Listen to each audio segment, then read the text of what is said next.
ಓಂ ಸೋಸಾವದಧ್ರಕರುಣೋ ಭಗವಾನ್ ವಿವೃದ್ಧ ಪ್ರೇಮಸ್ಮಿತೇನ ನಯನಾಂಬುರುಹಂ ವಿಜೃಂಭನ್ ಉತ್ಥಾಯ ವಿಶ್ವವಿಜಯಾಯ ಮನೋ ವಿಷಾದನ್ ಮಾಧ್ವ್ಯಾ ಗಿರಾಪನಯತಾತ ಪುರುಷಃ ಪುರಾಣಃ ಶ್ರೀರ್ಯತ್ರ ರೂಪಿಣ್ಯುರುಗಾಯ ಪಾದಯೋಃ ಕರೋತಿ ಮಾನಂ ಬಹುಧಾ ವಿಭೂತಿಭಿಃ ಪ್ರೇಂಖಶ್ರಿತಾಯ ಕುಸುಮಾಕರಾನುಗೈಃ ವಿಗೀಯಮಾನಾ ಪ್ರಿಯಕರ್ಮ ಗಾಯತಿ ದೇಹೇಂದ್ರಿಯ ಪ್ರಾಣಮನೋಭಿಮಾನೋ ಜೀವೋಂತರಾತ್ಮ ಗುಣಕರ್ಮಮೂರ್ತಿಃ ಸೂತ್ರಂ ಮಹಾನಿತ್ಯುರುದೇಹ ಗೀತಃ ಸಂಸಾರ ಆಧಾವತಿ ಕಾಲತಂತ್ರಃ. ಶ್ರೀ ಗುರುಭ್ಯೋ ನಮಃ. ಮಹಾಭಾರತ ಪ್ರವಚನ ಸರಣಿಯಲ್ಲಿ 1111ನೇ ಭಾಗ ಇದು. ಅನುಶಾಸನ ಪರ್ವದ 44ನೇ ಭಾಗ. ವಾವಿಳ್ಳ ರಾಮಸ್ವಾಮಿ ಶಾಸ್ತ್ರಿಗಳ ಪಾಠದಲ್ಲಿ 27ನೇ ಅಧ್ಯಾಯದ 109ನೇ ಶ್ಲೋಕ ಇವತ್ತು ನಾವು ನೋಡಬೇಕಾದದ್ದು.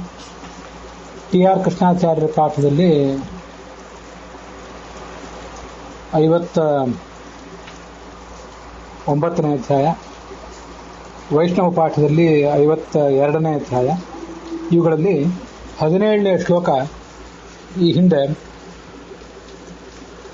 ಸಮಾಪ್ತವಾಗಿದೆ.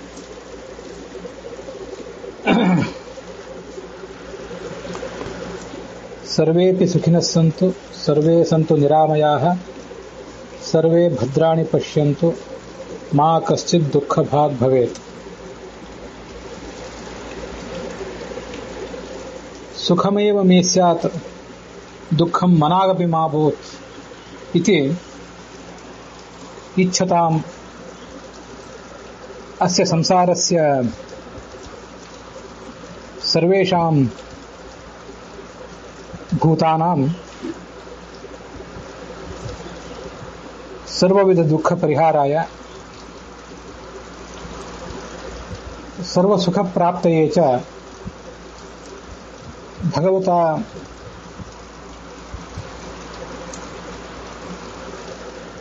ವೇದವ್ಯಾಸೇನ ಪ್ರಣೀತಾಯಾಃ ಮಹಾಭಾರತ ಸಂಹಿತಾಯಾಃ ಅನುಶಾಸನ ಪರ್ವಣಿ ಯಾಃ ಕಥಾಃ ಧರ್ಮಾರ್ಥಕಾಮ ವಿಷಯಿಕಾಃ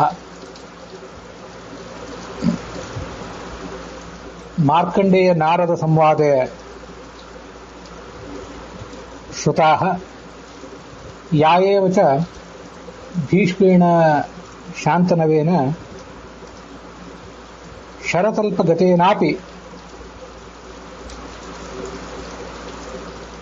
ಪೌತ್ರಾಯ ಯುಧಿಷ್ಠಿರಾಯ ಸಾನುಜಾಯ ಸಾನುಬಂಧಾಯ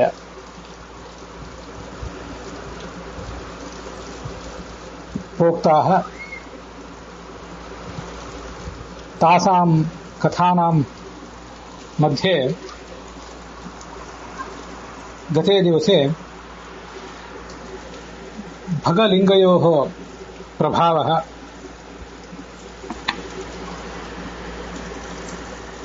ಭಗೋಯಂ ವಿಷ್ಣುಪ್ರಸಾದೇನ ಸರ್ವಾನ್ ಲೋಕಾನ್ ಯಥಾ ಉಪಾಶ್ನುತೆ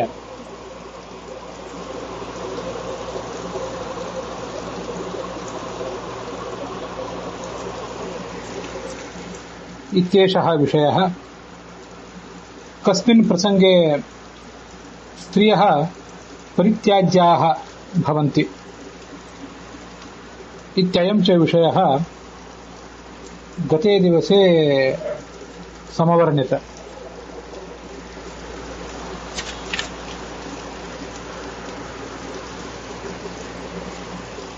ಸ್ತ್ರೀ ಪುರುಷರ ನಡುವಿನ ಸುಸೂಕ್ಷ್ಮವಾದಂತಹ ಸಂಬಂಧದ ಕುರಿತಾಗಿ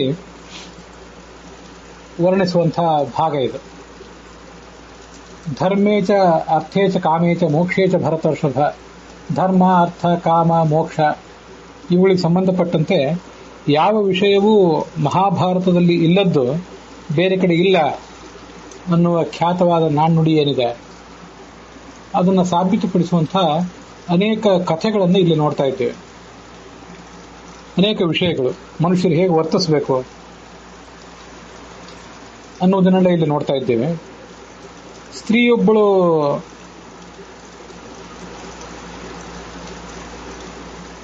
ನಡತೆ ಕೆಟ್ಟರೆ ಅವಳನ್ನು ಪರಿತ್ಯಜಿಸಿದರೆ ಪುರುಷನಿಗೆ ಪಾಪವಿಲ್ಲ. ಪಾತಕೆ ಪಿತು ಭರ್ತವ್ಯವು ದ್ವೌತು ಮಾತಾ ಪಿತಾ ತಥಾ ಅಂತ ಕಳೆದ ದಿವಸ ಮಾತು ಬಂತು. ಎಂಥ ಪಾಪವನ್ನೇ ಮಾಡಿದ್ರೂ ತಂದೆ ಮತ್ತು ತಾಯಂದಿರನ್ನು ಪೋಷಿಸಲೇಬೇಕು. ಆದರೆ ನಡತೆಗೆಟ್ಟಂಥ ಹೆಂಡತಿಯನ್ನ ಪರಿತ್ಯಜಿಸಬೇಕು ಅಂತ ಆ ಶ್ಲೋಕ ಹೇಳಿದಂತೆ ಕಾಣಿಸ್ತದೆ. ದ್ವೌತು ಮಾತಾ ಪಿತಾ ತಥಾ ಅಂತಿದೆಯಲ್ಲ, ಅದನ್ನ ಓದಿದವರೊಬ್ಬರು ಶ್ರೋತೃಗಳು ಹೀಗೆ ನನ್ನ ಜೊತೆ ಸಮಾಲೋಚಿಸಿದರು. ಎಂಥದೇ ಪಾತಕವನ್ನು ಮಾಡಿದ್ರೂ ಆ ಕನ್ಯೆಯನ್ನು ತಂದೆ ತಾಯಂದಿರು ಪೋಷಿಸಬೇಕು, ಅವಳನ್ನು ಪರಿತ್ಯಜಿಸಬಾರದು. ಗಂಡನಾದವನು ಪರಿತ್ಯಜಿಸಿದ್ರು ತಂದೆ ತಾಯಂದಿರಾದರೂ ಆಕೆಯನ್ನು ಪೋಷಿಸಬೇಕು.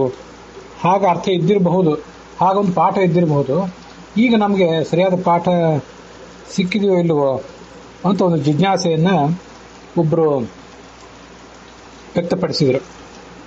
ಇದ್ದಿರಬಹುದು, ಹಾಗೇ ಇದ್ದಿರಬಹುದು. ಯಾಕೆಂದ್ರೆ ದ್ವೌತು ಮಾತಾ ಪಿತಾ ತಥಾ ಅಂತ ಅಲ್ಲಿ ಹೇಳ್ತಿದ್ದಾರೆ. ಆ ಸ್ತ್ರೀಯರನ್ನ ಹೇಗೆ ನಡೆಸ್ಕೋಬೇಕು ಅನ್ನೋದ್ರ ಬಗ್ಗೆ ನಡೆದಿರುವಂತಹ ಒಂದು ಜಿಜ್ಞಾಸ ಅದು. ತಂದೆ ತಾಯಂದಿರನ್ನ ಬಿಡಬೇಕೇ ಬೇಡವೇ ಅನ್ನೋದ್ರ ಬಗ್ಗೆ ಅಲ್ಲಿ ಪ್ರಶ್ನವೇ ಬಂದಿಲ್ಲ. ಸ್ತ್ರೀಯ ಗತಿಯೇನು ಅನ್ನೋ ವಿಷಯ ನಡೆದಿದೆ ಹೊರತು ಬೇರೆ ಯಾವ ವಿಷಯವೂ ಅಲ್ಲಿ ಬಂದಿಲ್ಲ. ಆದ್ರಿಂದ ಪಾಠ ಏನಾದರೂ ಬೇರೆ ರೀತಿಯಾಗಿ ಇತ್ತೋ ಏನೋ ಇದ್ದಿರಬಹುದು ಅಂತ ಕಾಣಿಸ್ತದೆ. ಮಾರ್ಕಂಡೇಯರು ಮತ್ತೊಂದು ಪ್ರಶ್ನವನ್ನು ಮುಂದಿಡ್ತಾರೆ. ನಾರದರೆ ಭಾರ್ಯೆ ವಿಚಾರಣೆ ಆದಾಗ ಅವಳನ್ನ ಸಿಟ್ಟಿನಿಂದ ಪರಿತ್ಯಜಿಸ್ತಾನಲ್ಲ ಪುರುಷ, ಅವನ ಪುಣ್ಯ ಅಥವಾ ಅಪುಣ್ಯ ಇದೆಲ್ಲ ಹೇಗೆ, ಅವನ ಗತಿ ಏನು, ಅದನ್ನು ಇನ್ನಷ್ಟು ವಿವರಿಸಿ ಹೇಳಿ ಅಂತ ಕೇಳ್ತಾರೆ. ನಾರದರು ಹೇಳ್ತಾರೆ, ಅವಳು ಹೇಳಿದ್ದು, ಅವಳ ಮೇಲಿನ ಆರೋಪ ಅದು ಸತ್ಯವೇ ಆಗಿರಲಿ ಸುಳ್ಳೇ ಆಗಿರಲಿ, ಅವಳನ್ನ ಪರಿತ್ಯಜಿಸುವುದು ಅಂದರೆ ಅವಳ ಜೊತೆ ದಾಂಪತ್ಯ ನಡೆಸದೆ ಅವಳಿಂದ ದೂರ ಇರಬೇಕು ಅಂತ ಇಷ್ಟೇ ಅರ್ಥ ಹೊರತು ಅವಳನ್ನು ರಕ್ಷಿಸಬಾರದು, ಅವಳನ್ನ ಅನಾಥರನ್ನಾಗಿ ಮಾಡಬೇಕು ಅಂತ ಅರ್ಥ ಅಲ್ಲ. ಹಾಗೆ ಮಾಡಿಬಿಟ್ರೆ ಅವನಿಗೆ ಭ್ರೂಣ ಹತ್ಯಾ ದೋಷ ಇದೆ.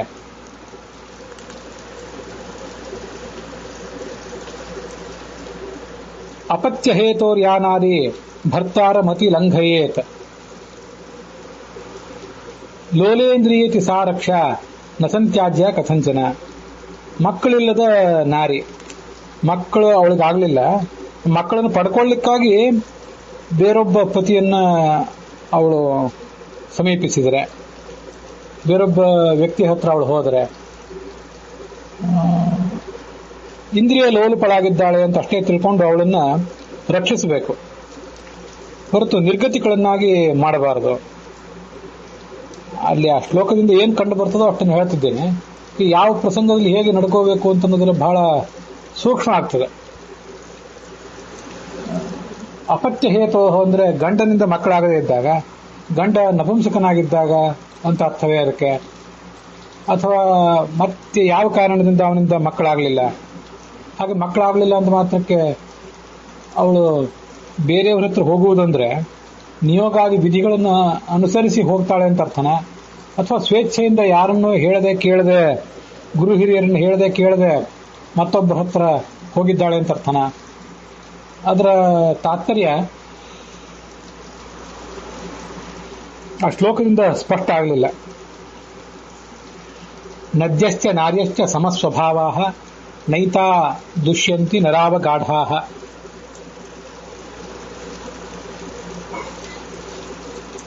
ಸ್ರೋತಾಂಸಿ ನದ್ಯೋ ವಹತೆ ನಿಪಾತಂ ನಾರಿ ರಜೋಭಿ ಪುನರೇತಿ ಶೌಚಂ. ನಾನು ಓದ್ತಿರುವ ಶ್ಲೋಕದಲ್ಲಿ ಎರಡನೇ ಪಾದ ನೈತಾ ದುಷ್ಯಂತಿ ನರಾವಗಾಢಾ ಅಂತ. ಕೆಲವು ಕಡೆ ಪಾಠದಲ್ಲಿ ನೈತಾ ನದುಷ್ಯಂತಿ ಅಂತಿದೆ. ನೈತಾಹ ಪ್ರಮುಂಚಂತಿ ನರಾವಗಾಢಾ ಅಂತ ಕೂಡ ಒಂದು ಪಾಠ ಇದೆ. ಏನೇ ಇರಲಿ, ನೈತಾ ನದುಷ್ಯಂತಿ ಅನ್ನುವ ಪಾಠ ಸರಿಯಲ್ಲ. ನಿಮ್ಮ ಪುಸ್ತಕದಲ್ಲಿ ನೈತಾಹ ನದುಷ್ಯಂತಿ ನರಾವಗಾಢ ಅಂತಿದ್ರೆ ಅದನ್ನ ತಿದ್ಕೊಳ್ಳಿ. ನೈತಾ ದುಷ್ಯಂತಿ ಅನ್ನೋ ಪಾಠವೇ ಸರಿ. ಯಾಕೆಂದ್ರೆ ಈ ಶ್ಲೋಕದಲ್ಲಿ ಸ್ತ್ರೀಯರನ್ನ ನದಿಗೆ ಹೋಲಿಸಿದ್ದಾರೆ. ನದಿಗಳು ಮತ್ತು ನಾರಿಯರು ಒಂದೇ ಸ್ವಭಾವ ಇದ್ದವರು. ಪುರುಷರ ಸಂಬಂಧ ಆದರೂ ಕೂಡ ಅವರು ತಮ್ಮ ಶುದ್ಧಿಯನ್ನು ಕಳೆದುಕೊಳ್ಳೋದಿಲ್ಲ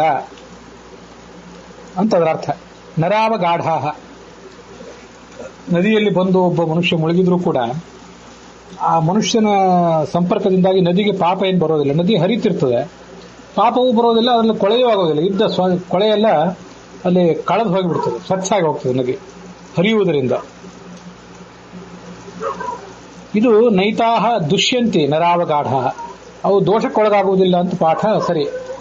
ನೈತಾ ಪ್ರಮುಂಚಂತಿ ಅಂತಂದ್ರೆ ಅದು ಅಷ್ಟೇನು ಉಚಿತವಾದ ಪಾಠ ಅಲ್ಲ. ನೈತಾಹ ನದುಷ್ಯಂತಿ ಅಂತಿದೆಯಲ್ಲ, ಹಾಗೆ ಅರ್ಥ ಮಾಡಿಬಿಟ್ರೆ ಎರಡು ನಂಜುಗಳಲ್ಲಿದ್ರೆ ನ ಏತಾಹ ನ ದುಷ್ಯಂತಿ, ಈ ಸ್ತ್ರೀಯರು ದೋಷಕ್ಕೊಳಗಾಗುವುದಿಲ್ಲ ಅಂತಿಲ್ಲ ಅಂತ ಎರಡು ನಕಾರಗಳು ಸೇರ್ಕೊಂಡ್ಬಿಟ್ರೆ ದೋಷಕ್ಕೊಳಗಾಗೇ ಆಗ್ತಾರೆ ಅಂತ ಅರ್ಥ ಆಗಿಬಿಡ್ತದೆ. ಅದು ಆ ಪ್ರಸಂಗಕ್ಕೆ ವಿರುದ್ಧ. ಆದ್ರಿಂದ ನೈತಾಹ ದುಷ್ಯಂತಿ ಎನ್ನುವ ಪಾಠವೇ, ಒಂದೇ ನಕಾರ ಉಳ್ಳಂತಹ ಪಾಠವೇ ಶುದ್ಧವಾದ ಪಾಠ. ಹರಿಯುವ ನದಿ ಮತ್ತೆ ಸ್ತ್ರೀ ಅವರಿಬ್ಬರೂ ಕೂಡ ಯಾವ ದೋಷಕ್ಕೂ ಒಳಗಾಗೋದಿಲ್ಲ. ರಜಶಾಸ್ತ್ರಿ ಮನೋದುಷ್ಟ ಅಂತ ಅನೇಕ ಬಾರಿ ಹಿಂದೆಲ್ಲ ಬಂದಿದೆ. ನಾರಿ ರಜೋಭಿಹಿ ಪುನರೇತಿ ಶೋಚಂ, ಪ್ರತಿ ತಿಂಗಳು ರಜೋ ದರ್ಶನ ಅವಳಿಗೆ ಏನಾಗ್ತದೆ, ಅದರಿಂದ ಅವಳು ಶುದ್ಧಳಾಗಿ ಹೋಗ್ತಾಳೆ. ಹೀಗೆ ಅನೇಕ ಕಡೆ ಅದು ಬಂದಿದೆ. ಈ ಎಲ್ಲ ಮಾತುಗಳನ್ನು ಮತ್ತೆ ಮತ್ತೆ ನಾವು ಮನನ ಮಾಡಿಕೊಳ್ಬೇಕು. ರಜೋ ದರ್ಶನ ಅಂತನ್ನೋದು ಈ ಕಾರಣದಿಂದ ಅವರನ್ನ ಶುದ್ಧಗೊಳಿಸುವಂತಹ ಒಂದು ಪ್ರಕ್ರಿಯೆ. ಅದೊಂದು ವರ ಅವರಿಗೆ. ಯಾವ ಕಾರಣದಿಂದ ಅದೊಂದು ಕರ್ಸ್ ಅಥವಾ ಶಾಪವಲ್ಲ. ಏವಂ ನಾರ್ಯಃ ನ ದುಷ್ಯಂತಿ, ಮತ್ತಿಲ್ಲಿ ನ ದುಷ್ಯಂತಿ ಅಂತಾನೆ ಇದೆ. ಅದರಿಂದ ಒಂದೇ ನಕಾರ ಇರುವುದೇ ಯೋಗ್ಯ. ಗಂಡನನ್ನ ಮೀರಿ ಯಾವುದೇ ಕಾರಣಕ್ಕೆ ವ್ಯಭಿಚಾರ ಮಾಡಿದ್ರೂ ಅವರಿಗೆ ದೋಷ ಇಲ್ಲ. ಪ್ರತಿಯೊಂದು ತಿಂಗಳಿನಲ್ಲೂ ತ್ಯಾಗ, ಅವರು ತಮ್ಮ ಶರೀರದಿಂದ ಏನು ಕಶ್ಮಲವನ್ನು ಹೊರ ಹಾಕ್ತಾರೆ, ಆ ಕಾರಣದಿಂದಾಗಿ ಅವರು ಶುದ್ಧರಾಗ್ತಾರೆ.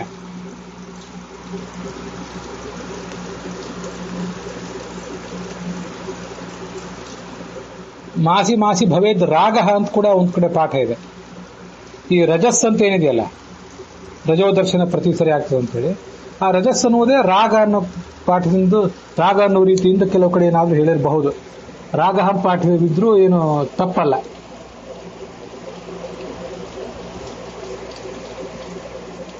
ಬೇರೆ ಎಲ್ಲಾ ಪಾಠಗಳಲ್ಲಿ ಮಾಸಿ ಮಾಸಿ ಭವೇದ್ ರಾಗ ಅಂತಾನೆ ಇದೆ. ತ್ಯಾಗ ಅಂತಿದ್ರೆ ಕಶ್ಮಲ ತ್ಯಾಗ ಅಂತ ಹೀಗೆ ನಾವು ಅರ್ಥ ಮಾಡ್ಕೊಳ್ಬೇಕು. ಮಾರ್ಕಂಡೇಯರು ಒಂದು ಪ್ರಶ್ನೆ ಕೇಳ್ತಾರೆ,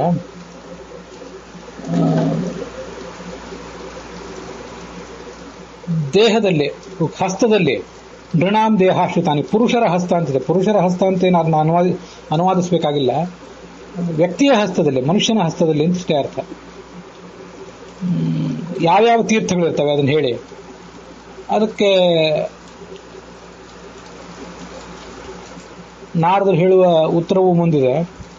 ಯಾವ ತೀರ್ಥವನ್ನು ಸ್ಪರ್ಶ ಮಾಡಿದರೆ ನಾವು ಪವಿತ್ರರಾಗ್ತೀವಿ ಅದನ್ನ ಹೇಳಿ ಅಂತ ಮಾರ್ಕಂಡೇಯರು ಕೇಳಿದಾಗ, ದೇವಋಷಿ ಪಿತೃತೀರ್ಥಾನಿ ಬ್ರಾಹ್ಮಂ ಮಧ್ಯೇತ ವೈಷ್ಣವಂ. ದೇವತೀರ್ಥ, ಋಷಿತೀರ್ಥ, ಪಿತೃತೀರ್ಥ, ಬ್ರಹ್ಮತೀರ್ಥ ಮತ್ತು ವಿಷ್ಣುತೀರ್ಥ ಅಂತಿಷ್ಟು 5 ತೀರ್ಥಗಳು ಹಸ್ತದಲ್ಲಿ ಸನ್ನಿಹಿತ ಆಗಿರ್ತವೆ ಅಂತ ಜ್ಞಾನಿಗಳು ಹೇಳ್ತಾರೆ. ಅದರಲ್ಲಿ ಅತ್ಯಂತ ಶ್ರೇಷ್ಠವಾದ್ದು ಅಂದ್ರೆ ಹಸ್ತ ಮಧ್ಯದಲ್ಲಿರುವಂತಹ ವಿಷ್ಣು ತೀರ್ಥ. ಅಲ್ಲಿ ಸ್ಪರ್ಶ ಮಾಡಿದರೆ ಎಲ್ಲ ಬ್ರಾಹ್ಮಣ, ಕ್ಷತ್ರಿಯ, ವೈಶ್ಯ, ಶೂದ್ರ ಎಲ್ಲರ ಕುಲಗಳು ಕೂಡ ಅಭಿವೃದ್ಧಿ ಆಗ್ತವೆ. ದೇವ ಪಿತೃಕಾರ್ಯಗಳೆಲ್ಲ ಸಾಂಗವಾಗಿ ನಡೀತವೆ. ಈ 5 ತೀರ್ಥಗಳ ಬಗ್ಗೆ ಎಲ್ಲಿ ಬಂತಲ್ಲ. ದೇವತೀರ್ಥ ಅಂದ್ರೆ ನಾವು ನಮ್ಮ ಅಂಗೈಯನ್ನ ಕೆಳಮುಖವಾಗಿ ಮಾಡಿದಾಗ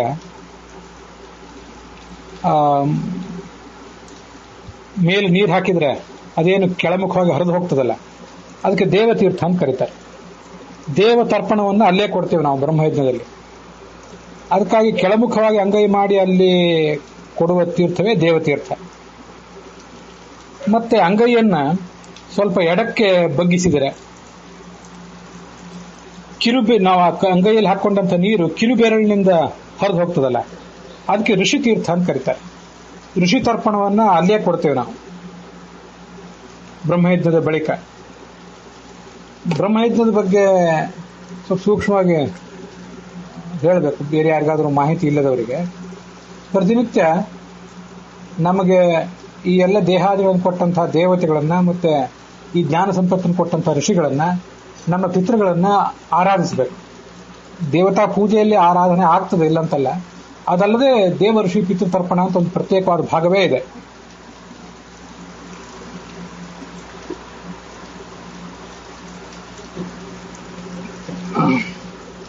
ಹೀಗೆ ದೇವ ತೀರ್ಥ ಮತ್ತೆ ಋಷಿ ತೀರ್ಥ ಆಯಿತು. ಪಿತೃತೀರ್ಥ ಅಂತ ಇನ್ನೊಂದಿದೆ. ನಮ್ಮ ಅಂಗೈಯನ್ನ ಬಲಗಡೆ ನಾವು ವಾಲಿಸಿದ್ರೆ ಅಲ್ಲಿ ಆ ತೋರ್ಬೆರಳು ಅಥವಾ ನಮ್ಮ ಹೆಬ್ಬೆರಳು ಅವುಗಳ ಸಂದಿನಿಂದ ಏನು ನೀರು ಹರಿದು ಹೋಗ್ತದಲ್ಲ, ಅದಕ್ಕೆ ಪಿತೃತೀರ್ಥ ಅಂತ ಕರೀತಾರೆ. ಅದಕ್ಕಾಗಿ ಪಿತೃಗಳಿಗೆ ತಿರತರ್ಪಣ ಇತ್ಯಾದಿಗಳನ್ನು ಕೊಡುವಾಗ ಅಥವಾ ನಿತ್ಯ ಬರೇ ಜಲತರ್ಪಣ ಕೊಡುವಾಗಾದರೂ ಕೂಡ ಆ ಭಾಗದಿಂದ ಕೊಡ್ತೇವೆ. ಹೀಗೆ ಅಂಗೈಯನ್ನ ಕೆಳಮುಖವಾಗಿ ಮಾಡಿದಾಗ ಕೆಳಮುಖವಾಗಿ ನೀರೇನು ಹರಿದು ಹೋಗ್ತದೆ, ಅದು ದೇವತೀರ್ಥ. ಅಂಗೈಯನ್ನ ಎಡಕ್ಕೆ ಬಗ್ಗಿಸಿದಾಗ ಅಲ್ಲಿ ಕಿರುಬೆರಳ ಸಂಧಿಯಿಂದ ಹರಿದು ಹೋಗುವ ತೀರ್ಥವೇ ಋಷಿತೀರ್ಥ. ಅಂಗೈಯನ್ನ ಬಲಕ್ಕೆ ವಾಲಿಸಿದಾಗ ಹೆಬ್ಬೆರಳ ಸಂಧಿ ಮತ್ತೆ ತೋರ್ಬೆರಳ ಸಂಧಿಯಲ್ಲಿ ಹರಿದು ಹೋಗುವಂತ ನೀರೇ ಪಿತೃತೀರ್ಥ. ವಿಷ್ಣು ತೀರ್ಥ ಅಂದ್ರೆ ಇದು ಅಂಗೈಯ ಮಧ್ಯದಲ್ಲಿರುವಂಥದ್ದು. ಆದ್ಯ ತೀರ್ಥಂತು ತೀರ್ಥಾನ ವೈಷ್ಣವೋ ಭಾಗವಚ್ಯತೆ, ಇದಕ್ಕೆ ವಿಷ್ಣು ತೀರ್ಥ ಅಂತ ಹೇಳ್ತಾರೆ. ಅದು ಬಹಳ ಪವಿತ್ರವಾದ್ದು ಅಂತ ಹೇಳ್ತಾರೆ. ಇನ್ನೊಂದು ಬ್ರಹ್ಮತೀರ್ಥ ಅಂತ ಇಲ್ಲಿದೆಯಲ್ಲ, ಆ ಬ್ರಹ್ಮತೀರ್ಥ ಅಂದ್ರೆ ಯಾವುದು ಅಂತ ಇಲ್ಲಿ ಬರಲಿಲ್ಲ. ಆದರೂ ನಂದೊಂದು ಹೀಗೆ ಆಲೋಚನೆ ಇದೆ, ಅದನ್ನ ನಿಮ್ಮ ಎದುರಿಗೆ ಹೇಳ್ತೇನೆ. ಅದನ್ನು ಗಮನಿಸಿ ನಿಮ್ಮ ಅಭಿಪ್ರಾಯ ನೀವು ಹೇಳಬೇಕು. ಲಕ್ಷಾಲಂಕಾರ ಅದನ್ನು ಹೇಳಿದೆ.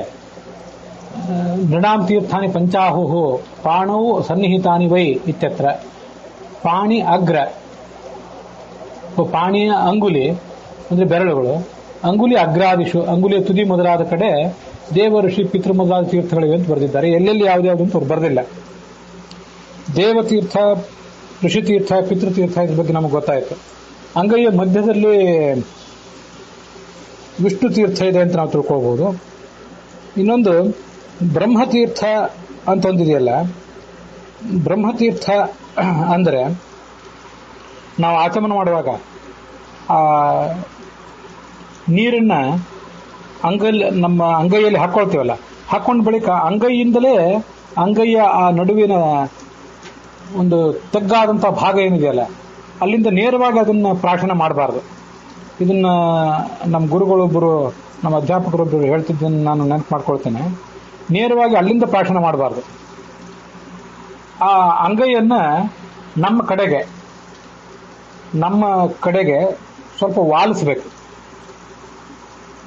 ಕೆಳಗೆ ವಾಲಿಸಿದ್ರೆ ಅದು ದೇವತೀರ್ಥ ಆಗ್ತದೆ, ಅದನ್ನ ಈಗಾಗಲೇ ನೋಡಿದ್ದೇವೆ.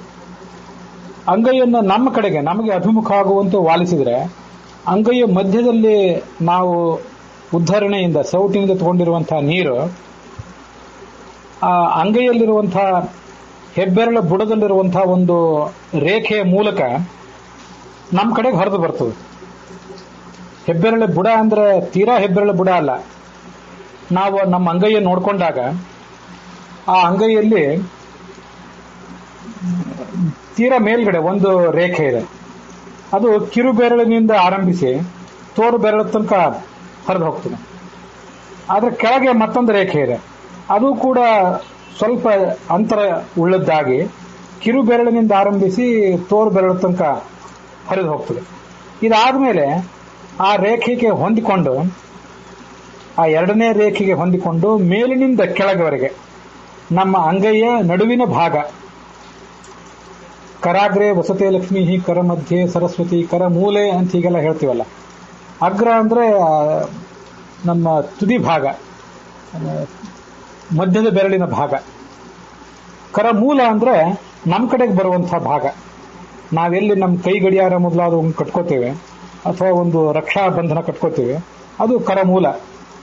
ಅಂಗೈ ಮಧ್ಯದಲ್ಲಿ ಹಾಕಿರುವಂತ ನೀರು ಆ ರೇಖೆ ಗುಂಟ ಹರಿದು ನಮ್ಮ ಕಡೆ ಬರ್ತದಲ್ಲ, ನಾವು ಅದನ್ನು ಪ್ರಾಶನ ಮಾಡ್ತೀವಲ್ಲ, ಆ ಥರ ಆಚಮನ ಮಾಡಬೇಕು. ನೇರವಾಗಿ ಅಂಗೈ ಮಧ್ಯದಿಂದ ಆಚಮನ ಮಾಡಬಾರದು. ಹೊರತು ಆ ಅಂಗೈಯನ್ನು ಸ್ವಲ್ಪ ನಮ್ಮ ಕಡೆ ವಾಲಿಸಿ ಆ ರೇಖೆ ಗುಂಟ ಹರಿದು ಬರುವ ನೀರನ್ನ ಅಂಗೈಯ ಬುಡದಿಂದ ಹೀರಬೇಕು. ಅದು ಆಚಮನದ ರೀತಿ, ತೀರ್ಥಾದಿಗಳನ್ನು ತಗೊಳ್ಳುವ ರೀತಿ ಅಂತ ಒಬ್ಬರು ಅಧ್ಯಾಪಕರು ಹೇಳಿದ್ದಾರೆ. ಅದನ್ನ ಇಲ್ಲಿ ಸೇರಿಸಿದ್ದೇನೆ. ಅವ್ರು ಹೇಳಿದ್ದ, ಅವರೊಬ್ಬರು ವಿದ್ವಾಂಸರು ಹೇಳಿದ್ದು, ಅಧ್ಯಾಪಕರು ಹೇಳಿದ್ದಾದ್ರಿಂದ ಅದನ್ನ ಪ್ರಮಾಣ ಅಂತ ಸ್ವೀಕರಿಸಬಹುದು. ಎಲ್ಲರೂ ಅನೇಕ ಜನ ಆಚಮನ ಮಾಡುವುದನ್ನು ಹಾಗೆ ಮಾಡುವುದನ್ನು ನಾನು ನೋಡಿದ್ದೇನೆ. ಅದಕ್ಕಾಗಿ ಇಲ್ಲಿ ತಮ್ಮೆದುರಿಗೆ ಅದನ್ನು ಹೇಳಿದ್ದೇನೆ. ಅದ್ರ ಬಗ್ಗೆ ಅಭಿಪ್ರಾಯ ತಿಳಿಸ್ಬೇಕು. ಈ ನಡುವೆ ಈ ಶ್ಲೋಕಗಳು ಯಾಕೆ ಸೇರ್ಕೊಂಡವು ಅದು ನಮ್ಗೆ ಗೊತ್ತಾಗೋದಿಲ್ಲ. ದೇವ ಋಷಿ, ಪಿತೃ ತರ್ವ ಋಷಿ, ತೀರ್ಥ ಇವೆಲ್ಲ ಸೇರಿದವೆ ಯಾಕೆ? ಯಾಕಂದ್ರೆ ಮುಂದೆ ಮತ್ತೆ ಹಿಂದೆ ಇರುವುದೆಲ್ಲವೂ ಕೂಡ ಯಾವ ಸ್ತ್ರೀಯನ್ನು ಬಿಡಬೇಕು, ಯಾವ ಸ್ತ್ರೀಯನ್ನು ಪರಿತ್ಯಜಿಸಬೇಕು, ಸ್ತ್ರೀ ಪುರುಷನ ನಡುವಿನ ಕಾಮ ಪ್ರೇಮದ ಸಂಬಂಧದ ವಿಷಯವೇ ಹೊರಟಿದೆ. ಹಾಗಿರುವಾಗ ಈ ನಡುವೆ ಒಂದು ಈ ತೀರ್ಥದ ಬಗ್ಗೆ ಯಾಕೆ ಬಂದಿದೆ ಅಂತ ಅನ್ನೋದು ಗೊತ್ತಾಗೋದಿಲ್ಲ. ಅಂತೂ ಬಂದಿದೆ, ಅದನ್ನು ಹೇಳಬೇಕಾಗಿದೆ. ಪ್ರಕ್ಷೇಪ ವಿಕ್ಷೇಪ ಏನಾದರೂ ಇದ್ದಿರಬಹುದು. ಕಾಮಾಸಕ್ತರಾದಂತಹ ಸ್ತ್ರೀ ಪುರುಷರು ಯಾರ ಬಳಿಗೆ ಹೋಗಬಹುದು ಅದನ್ನ ಸ್ವಲ್ಪ ಹೇಳಿ.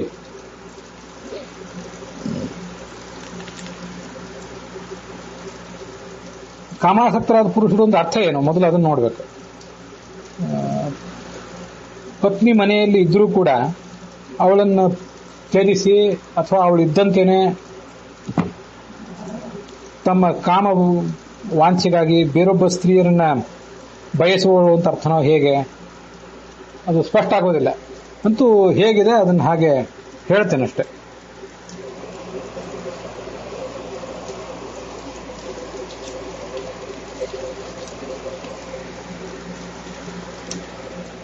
ಪಶುರ್ವೇಶ್ಯ ನಟಿ ಗೋಪಿ ತಾಂತುಕಿ ತುನ್ನವಾಯಿಕೆ.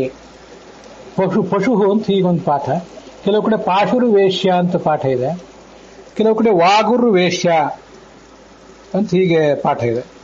ಪಾಠ ಯಾವುದು ಅಂತ ತೀರ್ಮಾನಿಸುವುದು ನನಗೂ ಸ್ವಲ್ಪ ಕಷ್ಟವೇ ಅನಿಸ್ತದೆ. ಪಶುರ್ವಶ್ಯ ಅಂತ ಕೆಲವು ಕಡೆ ಪಾಠ, ಪಾಶುರ್ವೇಶ್ಯ, ಪಾಶುರ್ವೈಶ್ಯ ಅಂತ ಈ ಕೆಲವು ಕಡೆ ಪಾಠ, ವಾಗುರ್ವೇಶ್ಯ ಅಂತ ಇನ್ನು ಕೆಲವು ಕಡೆ ಪಾಠ.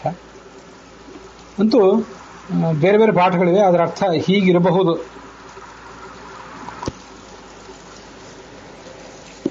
ಇಲ್ಲಿ ನಾವು ನೋಡುವಂಥ ಈ ಶಬ್ದಗಳಿಗೆ,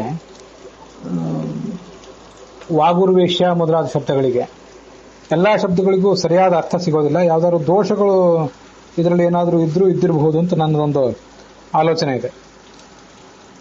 ಮೊದಲನೇದಾಗಿ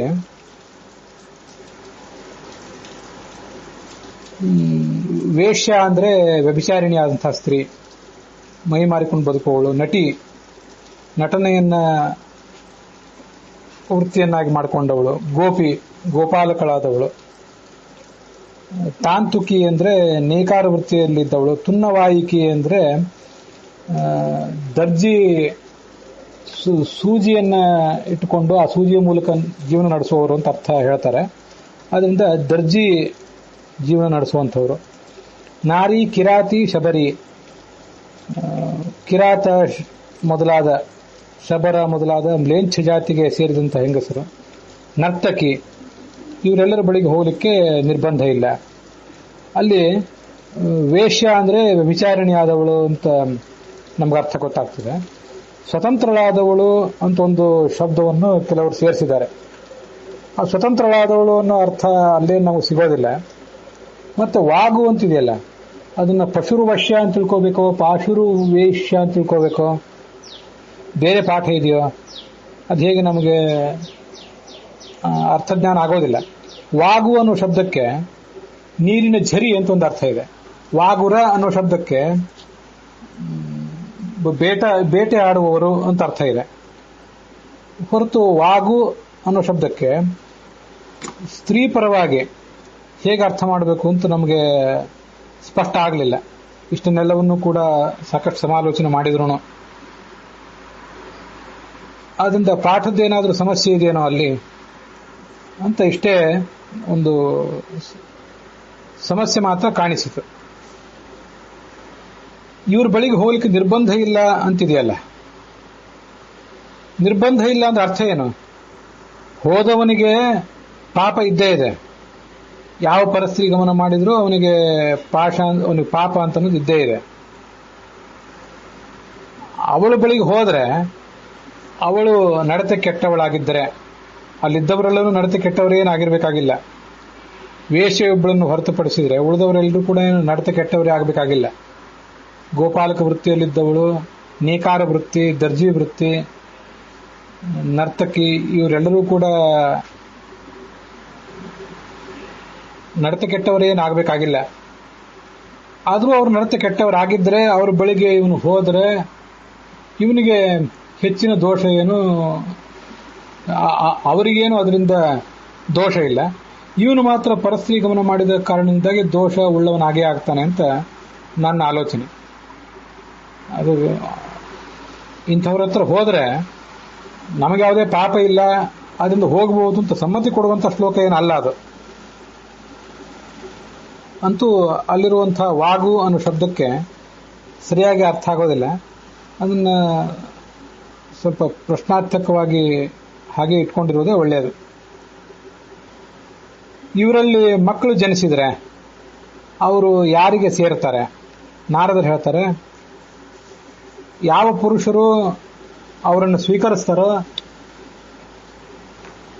ಅಂತ ಸ್ತ್ರೀಯರನ್ನು ಸ್ವೀಕರಿಸಿ ಅವ್ರ ಜೊತೆಗೆ ಬದುಕ್ತಾರೋ ಆ ಪುರುಷರ ಮಕ್ಕಳೇ ಆಗ್ತಾರೆ ಇವರು. ಸರ್ವತ್ರತು ಪ್ರವೃತ್ತಾಸು ಬೀಜಂ ನಶ್ಯತಿ ದೇಹಿನಾಂ. ಅತ್ಯಂತ ನೀಚರಾದಂತಹ ಸ್ತ್ರೀಯರ ಸಮಾಗಮ ಮಾಡುವವರು,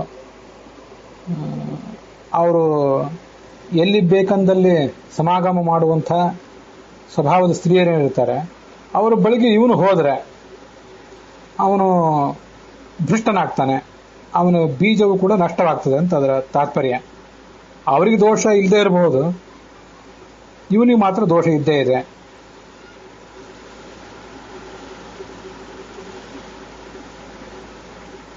ಮುಂದೆ ಮಾರ್ಕಂಡೇಯರು ಕೇಳ್ತಾರೆ, ವೇದ ಭಾಷ್ಯನಾಗಿದ್ದಾನೆ, ವೇದ ಮಂತ್ರ ಇತ್ಯಾದಿಗಳನ್ನು ಹೇಳುವಷ್ಟು ಪಾವಿತ್ರ್ಯವನ್ನು ಉಳಿಸ್ಕೊಂಡಿಲ್ಲ, ಎಲ್ಲೆಂದರಲ್ಲಿ ಪರಸ್ತ್ರೀಯಲ್ಲಿ ಗಮನ ಮಾಡ್ತಾನೆ. ಅಂಥವನನ್ನ ಹವ್ಯ ಕವ್ಯಾದಿಗಳಿಗೆ ಕರೆದರೆ, ಶ್ರಾದ್ದ ಇತ್ಯಾದಿ ಕಾರ್ಯಗಳಿಗಾಗಿ ಅವನನ್ನು ಕರೆದರೆ ಅದರಿಂದ ಆಗುವಂಥ ದೋಷ ಏನು ಅದನ್ನ ಹೇಳಿ ಅಂತ ಕೇಳ್ತಾರೆ ಮಾರ್ಕಂಡೇಯರು. ಅವರನ್ನು ಕರೀಬಾರದು, ಅವರಿಗೆ ಕೊಟ್ಟಂತಹ ದಾನ ಮೊದಲಾದವುಗಳು ಶೂದ್ರರಿಗೆ ಕೊಟ್ಟಂತಹ ಅನ್ನಾದಿಗಳಂತೆ ವ್ಯರ್ಥವಾಗಿ ಹೋಗ್ತದೆ ಅಂತ ನಾರದರ ಉತ್ತರ. ಮಾರ್ಕಂಡೇಯರು ಮುಂದೊಂದು ಪ್ರಶ್ನೆ ಕೇಳ್ತಾರೆ, ಧರ್ಮೇಶು ಅಧಿಕೃತಾನ, ಧರ್ಮ ಕಾರ್ಯವನ್ನ ಮಾಡಬೇಕು ಅಂತ ಹೊರಟಿದ್ದಾನೆ. ಕೆಲವು ಬಾರಿ ಮನಸ್ಸಿನಲ್ಲಿ ಗೊಂದಲ ಆಗ್ತದೆ, ಕಥಂ ನವಿಘ್ನೋ ಭವತಿ, ಏನು ಮಾಡಿದರೆ ಈ ಕಾರ್ಯಗಳಿಗೆ ಬರುವಂತಹ ವಿಘ್ನಗಳನ್ನು ನಾನು ಪರಿಹರಿಸಿಕೊಳ್ಬಹುದು? ಧರ್ಮಾಚರಣೆಗೆ ವಿಘ್ನ ಹೇಗೆ ಬರದೇ ಇದ್ದೀತು ಅಂದ್ರೆ, ವಿಘ್ನಗಳು ಬರ್ತವೆ, ಆ ವಿಘ್ನಗಳನ್ನು ಕಳೆದುಕೊಳ್ಳಿಕ್ಕೆ ನಾನೇನು ಮಾಡಬೇಕು, ಆ ಉಪಾಯವನ್ನ ಹೇಳಿ ಅಂತ ಮಾರ್ಕಂಡೇಯರು ಕೇಳಿದಾಗ ನಾರದರು ಹೇಳ್ತಾರೆ, ಧನ ಮತ್ತು ನಾರಿಯರು ಇಬ್ರು ಕೂಡ ಸಮಾನರು, ಅವರಿಂದ ನಮಗೆ ಕಲ್ಯಾಣವೂ ಇದೆ, ಗೌರವವೂ ಇದೆ. ನಾರಿಯರು ಸುಖ ಕೊಟ್ಟು ಆ ಮೂಲಕ ನಮ್ಮನ್ನು ಧರ್ಮದಿಂದ ದೂರ ಇಡ್ತಾರೆ. ರತಿ ಪ್ರಮೋದಾತ್ ಪ್ರಮದಾ ಹರಂತಿ, ಭೋಗೈರ್ಧನಂ ಚ ಪಿಪಹಂತಿ ಧರ್ಮಾನ್. ಧನ ಇದ್ರೂ ಕೂಡ ಧನವನ್ನು ಖರ್ಚು ಮಾಡಲಿಕ್ಕಾಗಿ ಮನುಷ್ಯ ಏನು ಪ್ರವೃತ್ತಿ ಮಾಡ್ತಾನೆ, ಆದ್ರಿಂದ ಅವನು ಧನದಿಂದಾಗಿ ದೂರ ಹೋಗಬೇಕಾಗ್ತದೆ. ಹವ್ಯ ಕವ್ಯಾದಿಗಳನ್ನು ಮಾಡಲಿಕ್ಕೆ ಎಲ್ಲದಕ್ಕೂ ಕೂಡ ಶ್ರೋತ್ರಿಯನಾದವನೇ ಅರ್ಹ. ಹವ್ಯಂ ಕವ್ಯಂ ಚ ಧರ್ಮಾತ್ಮ ಸರ್ವಂ ತತ್ ಶ್ರೋತ್ರಿಯೋರ್ಹತಿ, ದತ್ತಂ ಹಿ ಶ್ರೋತ್ರಿಯೇ ಸಾಧು ಜ್ವಲಿತಾಗ್ನಾ ವಿವಾಹುತಿ. ಅಗ್ನಿಯಲ್ಲಿ ಕೊಟ್ಟ ಆಹುತಿ ಅಂತೆ ಅದೆಲ್ಲ ಸಫಲ ಆಗ್ತದೆ. ಮಾರ್ಕಂಡೇಯರು ಕೇಳ್ತಾರೆ, ವೇದಾರ್ಥವನ್ನು ತಿಳಿದಂತಹ ಶ್ರೋತ್ರಿಯರ ಕುಲದಲ್ಲಿ ಜನಿಸಿದ್ದಾನೆ, ಅಷ್ಟಾದ್ರೂ ಕೂಡ ಕೆಲವು ಬಾರಿ ಆ ವೇದ ಮಾರ್ಗವನ್ನು ಬಿಟ್ಟು, ಶಾಸ್ತ್ರ ಮಾರ್ಗವನ್ನು ಬಿಟ್ಟು ಹೊಟ್ಟೆ ಹೊರೆಯುವುದಕ್ಕಾಗಿ ಯಾವುದೋ ವ್ಯಾಪಾರ ಇತ್ಯಾದಿಗಳನ್ನ ಅವಲಂಬಿಸ್ತಾನಲ್ಲ, ಅದು ಯಾಕೆ? ಅಂಥ ಪರಿಸ್ಥಿತಿ ಯಾಕೆ ಬರ್ತದೆ? ಅದಕ್ಕೆ ನಾರದರು ಹೇಳ್ತಾರೆ, ದ್ವಿಜಾತಿಗಳಲ್ಲಿ ಅಂದ್ರೆ ಈ ಬ್ರಾಹ್ಮಣ, ಕ್ಷತ್ರಿಯ, ವೈಶ್ಯ ಇವರ ಜವಾಬ್ದಾರಿಗೆ ಈ ಚಾತುರ್ವರ್ಣ ವ್ಯವಸ್ಥೆಯನ್ನ ಭಗವಂತ ಒಪ್ಪಿಸಿಕೊಟ್ಟಿದ್ದ. ಬ್ರಾಹ್ಮಣ, ಕ್ಷತ್ರಿಯ, ವೈಶ್ಯ, ಶೂದ್ರ ಈ ನಾಲ್ವರ ಧರ್ಮ ಕರ್ಮಗಳನ್ನೆಲ್ಲವನ್ನೂ ನಿರ್ದೇಶಿಸುವಂತಹ ಜವಾಬ್ದಾರಿ ಬ್ರಾಹ್ಮಣ, ಕ್ಷತ್ರಿಯ, ವೈಶ್ಯರಿಗಿತ್ತು. ಆದ್ರಿಂದ ಈ ಮೂವರು ಆ 4 ವರ್ಣದ ಕಾರ್ಯಗಳನ್ನ ಪರಸ್ಪರ ವಿಭಾಗಿಸಿ ಅವರೆಲ್ಲರೂ ಕಾರ್ಯವನ್ನು ಮಾಡುವಂತೆ ನೋಡಿಕೊಳ್ಬೇಕು. ನಾವೇ ಎಲ್ಲರೂ ಕೂಡ ಏಚಾನ್ಯ ಶ್ರೋತ್ರಿಯಾಹ ಜಾತಾಹ, ಮಕ್ಕಳನ್ನು ಪಡೆದು ಆ ಮಕ್ಕಳಿಗೆ ಸರಿಯಾದ ಸಂಸ್ಕಾರವನ್ನು ಕೊಟ್ರೆ ಪೂರ್ವ ನಿರ್ವಾಣ ನಿರ್ವೃತ್ತಾಂ ಜಾತಾಂ ವೃತ್ತಿ ಉಪಾಶ್ರಿತಾಹ. ನಮ್ಮ ಹಿಂದಿನವರು ಯಾವ ವೃತ್ತಿಯನ್ನು ಅವಲಂಬಿಸಿದ್ರೋ ಅದೇ ವೃತ್ತಿಯನ್ನು ಅವಲಂಬಿಸಿ ಇವರು ಕೂಡ ಮುಂದುವರಿತಾರೆ. ಇಲ್ಲದೆ ಹೋದ್ರೆ, ಅವರಿಗೆ ಸರಿಯಾದ ಸಂಸ್ಕಾರ ಸಿಗದೆ ಹೋದ್ರೆ, ಅವರ ಬೆಳವಣಿಗೆ ಹಂತದಲ್ಲಿ ಸರಿಯಾದ ಸಂಸ್ಕಾರ ಸಿಗದೆ ಹೋದ್ರೆ ಅವರು ಆ ಮಕ್ಕಳು ಕೂಡ ದಾರಿ ತಪ್ತಾರೆ ಅಂತ ಅದರ ತಾತ್ಪರ್ಯ. ಅದಕ್ಕಾಗಿ ಮಕ್ಕಳನ್ನ ಸರಿಯಾದ ಮಾರ್ಗದಲ್ಲಿ ಬೆಳೆಸುವುದು ಬಹಳ ಮುಖ್ಯ.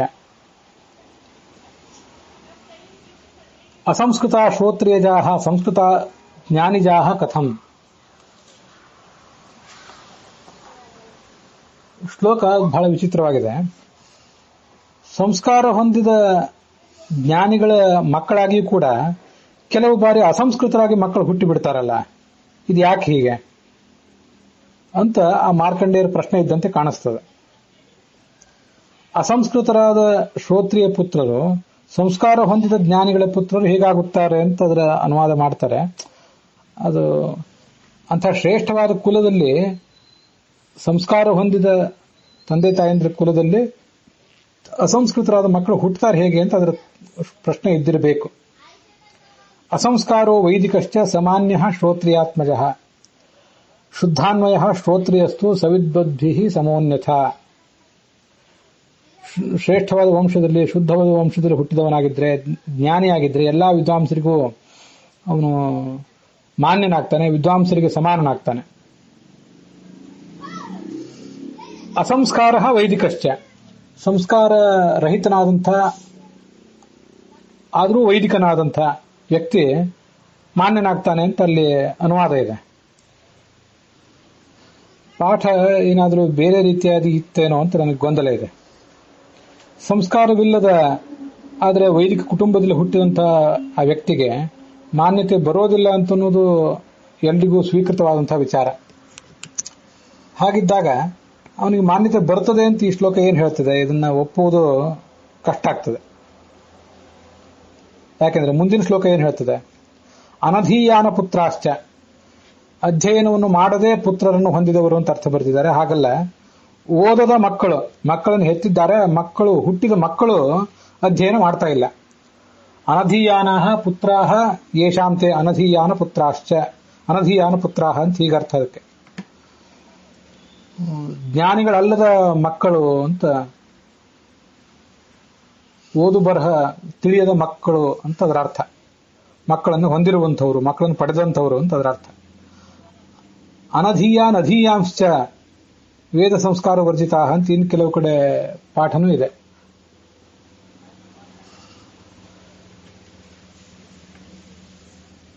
ಯಾವ ವ್ಯಕ್ತಿಗಳಿಗೆ ಅವರು ಬ್ರಾಹ್ಮಣರಾಗಿದ್ದಾರೆ, ವೇದವನ್ನು ತಿಳಿದವರಾಗಿದ್ದಾರೆ, ಆದರೆ ವೇದಾದಿಗಳ ಜ್ಞಾನ ಇದ್ರೂ ಕೂಡ ಆ ಸಂಸ್ಕಾರ ಏನು ಸಿಕ್ಕಿದೆ ಅವರಿಗೆ, ಆ ಸಂಸ್ಕಾರಕ್ಕೆ ತಕ್ಕಂತೆ ಜೀವನ ನಡೆಸ್ತಿಲ್ಲ, ಮತ್ತೆ ತಾವೇ ಅಂತ ಶುದ್ಧವಾದ ಜೀವನ ನಡೆಸ್ತಿಲ್ಲ. ಆದ್ರಿಂದ ತಮ್ಮ ಮಕ್ಕಳಿಗೆ ಆ ಜ್ಞಾನವನ್ನು ಕೊಡಲಿಲ್ಲ. ಅದಕ್ಕಾಗಿ ಮಕ್ಕಳು ಅಜ್ಞಾನಿಗಳಾಗಿ ಉಳಿದುಬಿಟ್ಟಿದ್ದಾರೆ. ಅಧ್ಯಯನವನ್ನು ಮಾಡದೆ ಕೇವಲ ಹೆಸರಿಗೆ ಮಾತ್ರ ಬ್ರಾಹ್ಮಣರಾಗಿ ಉಳಿದುಬಿಟ್ಟಿದ್ದಾರೆ. ವಿಪ್ರಾಹ ಶ್ರುತಿ ನಿಕಾರಿಣಃ, ಇವರೆಲ್ಲರೂ ಕೂಡ ವೇದಕ್ಕೆ ಅಪಚಾರ ಮಾಡಿದವರು ಅಂತ ಅದರ ಅಭಿಪ್ರಾಯ.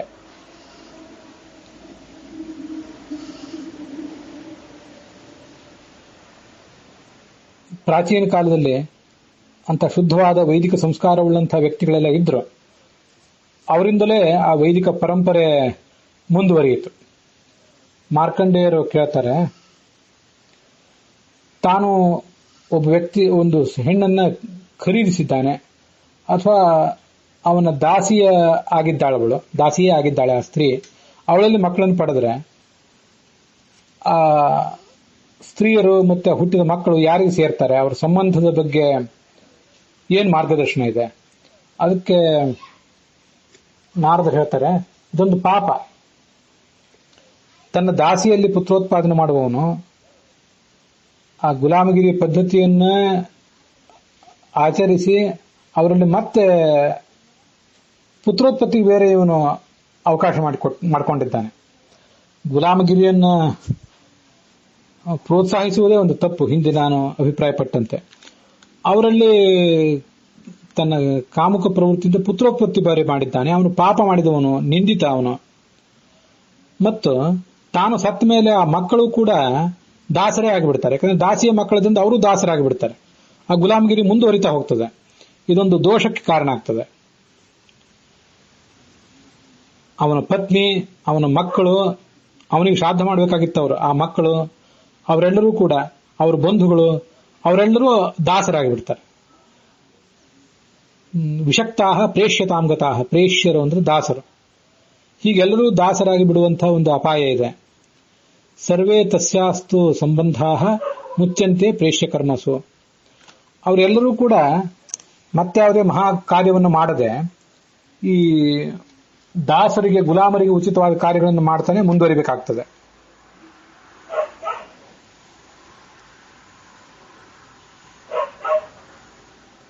ಏತತ್ತೇ ಕಥಿತಂ ಸರ್ವಂ. ನೀನೇನು ಪ್ರಶ್ನೆಗಳನ್ನು ಕೇಳಿದ್ದೆ, ಎಲ್ಲಾ ಪ್ರಶ್ನೆಗಳಿಗೂ ಉತ್ತರ ಕೊಟ್ಟಿದ್ದೇನೆ. ಇನ್ನೂ ಏನಾದರೂ ಇದ್ರೂ ನೀನು ಕೇಳಬಹುದು ಅಂತಾರೆ ನಾರದರು ಮಾರ್ಕಂಡೇಯರಿಗೆ. ಅದಕ್ಕೆ ಮಾರ್ಕಂಡೇಯರು ನಾರದರನ್ನ ಹೀಗೆ ಪ್ರಶಂಸೆ ಮಾಡ್ತಾರೆ. ಎಲ್ಲ ಅಜ್ಞಾನಗಳನ್ನ, ಸಂಶಯಗಳನ್ನು ಕಳ್ಕೊಂಡಂಥವ್ರು, ಸರ್ವಜ್ಞರಾದವರು, ಎಲ್ಲ ಲೋಕಗಳನ್ನು ಪ್ರತ್ಯಕ್ಷವಾಗಿ ನೋಡುವಂಥವರು, ಚತುರ್ಮುಖ ಬ್ರಹ್ಮನಂತೆ ಅತ್ಯಂತ ಶ್ರೇಷ್ಠವಾದ ಸ್ಥಾನ ಇದ್ದವರು ಈ ನಾರದರು ಅಂತ ನಾರದರನ್ನ ಮಾರ್ಕಂಡೇಯರು ಪ್ರಶಂಸಿಸಿದರು. ಹೀಗೆ ಮಾರ್ಕಂಡೇಯರು ನಾರದರ ಜೊತೆ ಒಂದು ಸಂವಾದ ಮಾಡಿ ಅವರನ್ನ ಗೌರವಿಸಿ ಅವರ ಸಮ್ಮತಿ ತಗೊಂಡು ತಮ್ಮ ಜೊತೆ ಬಂದಿದ್ದಂಥ ಬೇರೆ ಋಷಿಗಳನ್ನೆಲ್ಲ ಕರೆದುಕೊಂಡು ತಮ್ಮ ಸ್ಥಳಕ್ಕೆ ತಾವು ಎಲ್ಲಿ ಹೋಗಬೇಕಾಗಿತ್ತು ಅಲ್ಲಿ ಹೊರಟು ಹೋದ್ರು. ಪರಿಚರ್ಯಾಂ ಪ್ರಚಕ್ರಮು, ತಮ್ಮ ಸಂಚಾರವನ್ನು ಮುಂದುವರಿಸಿದರು ಅಂತ ಅದರ ತಾತ್ಪರ್ಯ. ಸುಕ್ಷೇತ್ರ ಬೀಜ ಸಂಸ್ಕಾರ ವಿಶುದ್ಧೋ ಬ್ರಹ್ಮಚರ್ಯಯ ನಿತ್ಯ ನೈಮಿತ್ತಿಕಾತ್ ಸ್ನಾತಃ ಮನಃಶುದ್ಧ್ಯಾಚ ಶುದ್ಧತಿ. ಒಟ್ಟಾರೆ ಈ ಎಲ್ಲ ಅಧ್ಯಯನ ತಾತ್ಪರ್ಯ ಏನು? ಒಳ್ಳೆಯ ಪತ್ನಿ, ಕ್ಷೇತ್ರ ಅಂದ್ರೆ ಪತ್ನಿ, ಒಳ್ಳೆಯ ಬೀಜ ಅಂದ್ರೆ ಆ ಪತಿ, ಅವರಿಬ್ಬರಿಗೂ ಶುದ್ಧವಾದ ಸಂಸ್ಕಾರ ಇರಬೇಕು. ಇಬ್ಬರೂ ಬ್ರಹ್ಮಚರ್ಯದಿಂದ ಯುಕ್ತರಾದವರಾಗಿರ್ಬೇಕು. ಬ್ರಹ್ಮಚರ್ಯವನ್ನು ಪರಸ್ಪರ ದ್ರೋಹ ಮಾಡದೆ, ದಾಂಪತ್ಯ ದ್ರೋಹ ಮಾಡದೆ ಇಬ್ರು ಬದುಕುವಂತವರಾಗಬೇಕು. ನಿತ್ಯ ನೈಮಿತ್ತಿಕಾತ ಸ್ನಾತಃ, ನಿತ್ಯ ನೈಮಿತ್ತಿಕ ಕರ್ಮಗಳನ್ನ, ಸ್ನಾನಾದಿಗಳನ್ನ ಮಾಡಿಕೊಂಡು ಮನಃಶುದ್ಧಿ ಇಟ್ಕೊಂಡು ಬದುಕಬೇಕವರು. ಹಾಗಿದ್ರೆ ಆದರ್ಶ ದಂಪತಿಗಳು ಅಂತ ಕರೆಸ್ಕೋತಾರೆ. ಅವರಿಂದ ಒಂದು ಶುದ್ಧವಾದಂಥ ಸಂತಾನವೂ ಕೂಡ ಮುಂದುವರಿತದೆ ಅಂತ ಅದರ ಅರ್ಥ. ಅಲ್ಲಿಗೆ ವಾವಿಳ್ಳೆ ರಾಮಸ್ವಾಮಿ ಶಾಸ್ತ್ರಿಗಳ ಪಾಠದಲ್ಲಿ 27ನೇ ಅಧ್ಯಾಯ, ಟಿ.ಆರ್. ಕೃಷ್ಣಾಚಾರ್ಯರ ಪಾಠದಲ್ಲಿ 59ನೇ ಅಧ್ಯಾಯ, ವೈಷ್ಣವ ಪಾಠದಲ್ಲಿ 52ನೇ ಅಧ್ಯಾಯ ಸಮಾಪ್ತವಾಗಿದೆ.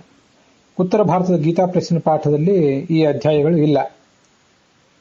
ಇವಿಷ್ಟು ಅಧ್ಯಾಯಗಳನ್ನು ಓದಬೇಕಾದ್ರೆ, ಅರ್ಥ ಮಾಡಿಕೊಳ್ಬೇಕಾದ್ರೆ, ಮತ್ತು ಅದನ್ನು ಪ್ರವಚನ ಮಾಡಲಿಕ್ಕಾಗಿ ಅನೇಕ ಜನ ವಿದ್ವಾಂಸರ ಜೊತೆ ಮತ್ತು ಅನೇಕರ ಜೊತೆ, ಲೋಕವನ್ನು ಬಲ್ಲಂಥವ್ರ ಜೊತೆ ನಾನು ಸುದೀರ್ಘವಾಗಿ ಸಮಾಲೋಚನೆಯಲ್ಲಿ ತೊಡಗಬೇಕಾಯಿತು.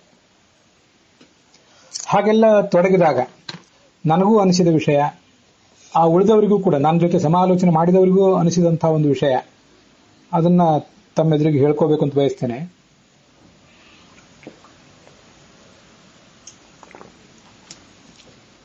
ತಸ್ಮಾತ್ ಶಾಸ್ತ್ರಂ ಪ್ರಮಾಣಂತೆ ಕಾರ್ಯಕಾರ್ಯ ವ್ಯವಸ್ಥಿತವು ಅಂತ ಹೇಳ್ತದೆ ಭಗವದ್ಗೀತಾ. ಶಾಸ್ತ್ರವಿಲ್ಲದೆ, ಶಾಸ್ತ್ರದ ಮಾರ್ಗದರ್ಶನವಿಲ್ಲದೆ ನಮಗೇನೂ ತಿಳಿಯೋದಿಲ್ಲ. ಅತ್ಯಲ್ಪ ಪ್ರತಿಭಾನತ್ವಾತ್ ಮನುಷ್ಯ ಶ್ರುತವೇದಿನ ಅಂತ ಕೂಡ ಗೀತಾ ಪ್ರಸ್ಥಾನದಲ್ಲಿ ಆಚಾರ್ಯ ಹೇಳ್ತಾರೆ. ಈ ಸೃಷ್ಟಿಯಲ್ಲೇ, ಈ ಜಗತ್ತಿನಲ್ಲೇ ಅತ್ಯಂತ ಕಡಿಮೆ ದೂರದೃಷ್ಟಿ, ಕಡಿಮೆ ಅನುಭವ, ಕಡಿಮೆ ಜ್ಞಾನ, ಕಡಿಮೆ ವಿಮರ್ಶಾ ಶಕ್ತಿ ಇರುವಂಥವನು ಅಂದ್ರೆ ಮನುಷ್ಯ. ಆದ್ದರಿಂದ ಯಾವತ್ತೂ ಕೂಡ ಅವನು ಶಾಸ್ತ್ರವನ್ನು ಶ್ರವಣದ ಮೂಲಕ, ಅಧ್ಯಯನದ ಮೂಲಕ ಅವಲೋಕಿಸ್ತಾನೇ ಮುಂದುವರಿಬೇಕು. ಅವನ ಅಧ್ಯಯನ ಅಂತನ್ನೋದು ಮುಂದುವರಿಯುವುದೇ ಇಲ್ಲ. ಅಷ್ಟು ಶಾಸ್ತ್ರಾಧ್ಯಯನದ ಮೇಲೆ ಅನ್ಯೇಷಾಂ ಶ್ರವಣಾಜ್ಞಾನಂ, ಶ್ರವಣದ ಮೇಲೆ ಅಷ್ಟು ಒಂದು ಅವಲಂಬನೆ ಇದೆ, ನಮಗೆ ಡಿಪೆಂಡೆನ್ಸಿ ಇದೆ. ಆದರೆ ಅದೇ ಕಾಲಕ್ಕೆ ಯಾವ ಶಾಸ್ತ್ರಗಳನ್ನು ನಾವು ಅಧ್ಯಯನದ ಮೂಲಕ ತಿಳ್ಕೊಳ್ಬೇಕಾಗಿದೆಯೋ ಆ ಶಾಸ್ತ್ರಗಳನ್ನು ತಿಳ್ಕೊಳ್ಳಿಕ್ಕೆ ಒಂದು ಸ್ವಯಂ ಪ್ರಜ್ಞಾ, ಕಾಮನ್ ಸೆನ್ಸ್ ಅಂತ ಅನ್ನೋದು ಬೇಕು. ಕಾಮನ್ ಸೆನ್ಸ್ ಇಲ್ಲದೆ ಹೋದ್ರೆ ಧರ್ಮ, ಅರ್ಥ, ಕಾಮ, ಮೋಕ್ಷಗಳಿಗೆ ಸಂಬಂಧಪಟ್ಟಂತಹ ಈ ಸೂಕ್ಷ್ಮ ವಿಷಯಗಳನ್ನೆಲ್ಲ ನಾವು ನಿರ್ಣಯಿಸಿಕೊಳ್ಳುವಾಗ ಮತ್ತೆ ಅವುಗಳನ್ನು ಆಚರಣೆಗೆ ತರುವಾಗ ಎಡವುವಂತ ಸಾಧ್ಯತೆ ಇರ್ತದೆ. ಸತ್ಯಪೂತಂ ದೃಷ್ಟಿಪೂತಂ ನಸೇತ್ಪಾದಂ ವಸ್ತ್ರಪೂತಂ ಪಿಬೇಜ್ಜಲಂ.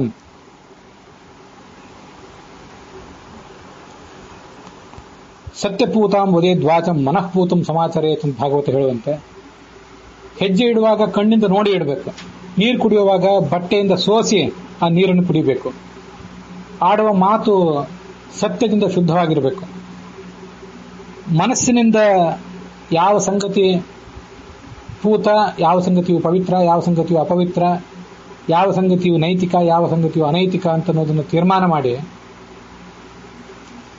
ಮನಸ್ಸಿಗೆ ಪವಿತ್ರ ಅಂತ ಅನಿಸಿದ್ದನ್ನೇ ಆಚರಣೆ ಮಾಡಬೇಕು ಅಂತ ಭಾಗವತವು ಕೂಡ ಹೇಳ್ತದೆ. ವೇದೋಖಿಲೋ ಧರ್ಮ ಮೂಲಂ ಸ್ಮೃತಿಶೀಲೇ ಚ ತದ್ವಿದಾಂ. ಇಡೀ ವೇದವೇ ಧರ್ಮ ಏನು ಅಂತ ಅನ್ನೋದನ್ನು ತೀರ್ಮಾನ ಮಾಡಲಿಕ್ಕೆ ಮೂಲ. ಅಲ್ಲದೆ ಆ ವೇದವನ್ನು ಬಲ್ಲವರ ಶೀಲ, ನಡತೆ ಕೂಡ ಆ ವೇದಾರ್ಥಕ್ಕೆ ನಿರ್ಣಾಯಕವಾದದ್ದು. ಇಷ್ಟೆಲ್ಲ ಸಂಗತಿಗಳಿರುವಾಗ ಆ ಶಾಸ್ತ್ರವನ್ನು ಅರ್ಥ ಮಾಡ್ಕೊಳ್ಬೇಕು ಹೇಗೆ? ಮಹಾಭಾರತವೇ ವನಪರ್ವದಲ್ಲಿ ಹೇಳಿದಂತೆ ತರ್ಕೋ ಪ್ರತಿಷ್ಠ, ಪ್ರತ್ಯಕ್ಷ ಅನುಮಾನಕ್ಕೆ ಈ ವಿಷಯಗಳು ನಿಲುಕುವಂಥವಲ್ಲ. ಶ್ರುತಯೋ ವಿಭಿನ್ನ, ಅನೇಕ ಥರದ ವಾಕ್ಯಗಳು, ಶಾಸ್ತ್ರ ತೆಗೆದು ನೋಡಿಬಿಟ್ರೆ ಅನೇಕ ವಾಕ್ಯಗಳು ಕಾಣಿಸ್ತವೆ. ನೈಕೋ ಋಷಿ, ಒಬ್ಬ ಋಷಿಯ ಮಾತು ಪ್ರಮಾಣ ಆಗೋದಿಲ್ಲ. ಒಬ್ಬೊಬ್ಬ ಋಷಿ ಒಂದೊಂದು ರೀತಿ ಹೇಳ್ತಾನೆ, ಒಂದೊಂದು ಸ್ಮೃತಿ ಒಂದೊಂದು ಥರ ಹೇಳ್ತದೆ. ಧರ್ಮಸ್ಯ ತತ್ವಂ ನಿಹಿತಂ ಗುಹಾಯಾಮ್. ಧರ್ಮದ ತತ್ವ ಅಂತನ್ನೋದು ಅತ್ಯಂತ ಸೂಕ್ಷ್ಮವಾದದ್ದು, ಗುಹೆಯಲ್ಲಿ ಅಡಗಿ ಹೋಗಿದೆ ಅದು. ಆದ್ರಿಂದ ಮಹಾಜನೋ ಏನು ಗತಸ್ಸ ಪಂಥಾಹ, ದೊಡ್ಡವರು ಹೇಗೆ ನಡ್ಕೊಂಡಿದ್ದಾರೋ ಹಾಗೆ ನಾವು ನಡ್ಕೊಳ್ಬೇಕಷ್ಟೆ. ಆ ದೇಶ, ಆ ಕಾಲ, ಆ ಪರಿಸ್ಥಿತಿಗಳಲ್ಲಿ ಹೇಗೆ ನಡ್ಕೋಬೇಕು ಅಂತನ್ನೋದನ್ನ ಆಳವಾದ ಜ್ಞಾನ, ದೀರ್ಘವಾದಂಥ ದೃಷ್ಟಿ, ದೀರ್ಘದೃಷ್ಟಿ, ದೂರಾಲೋಚನೆ ಇವುಗಳುಳ್ಳಂತಹ ಜ್ಞಾನಿಗಳು ತೀರ್ಮಾನಿಸಬೇಕು. ಅವ್ರು ಹೇಳಿದ್ದನ್ನ ಜನಸಾಮಾನ್ಯರು ಕೂಡ ಆಚರಿಸಬೇಕು. ವಿದ್ಮ ಚೈವ ನವಾ ವಿದ್ಮ ಅಣೀಯಾನ್ ಕ್ಷುರಧಾರಾಯ ಗರಿಯಾನ್ ಪರ್ವತಾದಪಿ ಅಂತಲೇ ಶಾಂತಿ ಪರ್ವ ಹೇಳುವಂತೆ ಈ ಧರ್ಮದ ಬಗ್ಗೆ ನಾವೇನು ತೀರ್ಮಾನ ಮಾಡೋದು, ಹೇಗೆ ನಮಗಿದು ಅಳತೆಗೆ ಸಿಕ್ಕೀತು? ಅಣೀಯಾನ್ ಕ್ಷುರಧಾರಾಯ, ಕತ್ತಿಯ ಅಲುಗಿಗಿಂತಲೂ ಬಹಳ ಸೂಕ್ಷ್ಮವಾದದ್ದು, ದೊಡ್ಡ ಒಂದು ಪರ್ವತಕ್ಕಿಂತಲೂ ದೊಡ್ಡದಾದದ್ದು. ಅಂತೂ ಧರ್ಮಾಚರಣೆ ಅಂತನ್ನೋದು ಯಾವತ್ತೂ ಕೂಡ ತಂತಿಯ ಮೇಲಿನ ನಡಿಗೆ, ಕತ್ತಿಯ ಅಲುಗಿನ ಮೇಲಿನ ನಡಿಗೆ. ಅದು ತಂತಿ ಮೇಲಿನ ನಡುಗೆ, ಕತ್ತಿ ಒಂದು ಖಡ್ಗದ ಅಲುಗಿನ ಮೇಲಿನ ನಡುಗೆ.